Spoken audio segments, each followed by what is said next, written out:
మీ అందరికీ తెలుసు చౌటూరు వెంకయ్య మన ట్రాక్టర్ దున్నిన ప్రతిసారి మనం సివిఆర్ మెథడ్ ఫార్మింగ్లో అడుగుపెట్టినప్పటి నుంచి ట్రాక్టర్ దుక్కులు దున్నేది చౌటూరు వెంకయ్యను.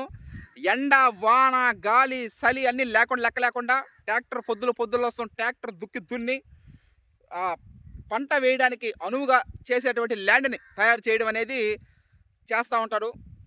ఈ విధంగా ఈరోజు అయినప్పటికీ కూడా మధ్యాహ్నం అయినప్పటికీ కూడా మన లేట్ లేకుండా దున్నాలని చెప్పినప్పుడు ఇమీడియట్గా వచ్చి దున్నేస్తానని చెప్పడం జరిగింది.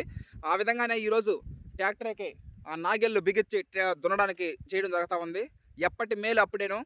ఎంత తొందరగా అయితే మనం దుక్కులు బాగా దున్నుకుంటామో అంత తొందరగా మనం చేసుకోవడానికి అనువుగా ఉంటుంది. ఏప్రిల్ 24న మనం ఇత్తనాలు సీడ్ సోయింగ్ ఫెస్టివల్లో కలుద్దాం. Watch and enjoy the growth of next upcoming 120 to 130 days. Thank you all.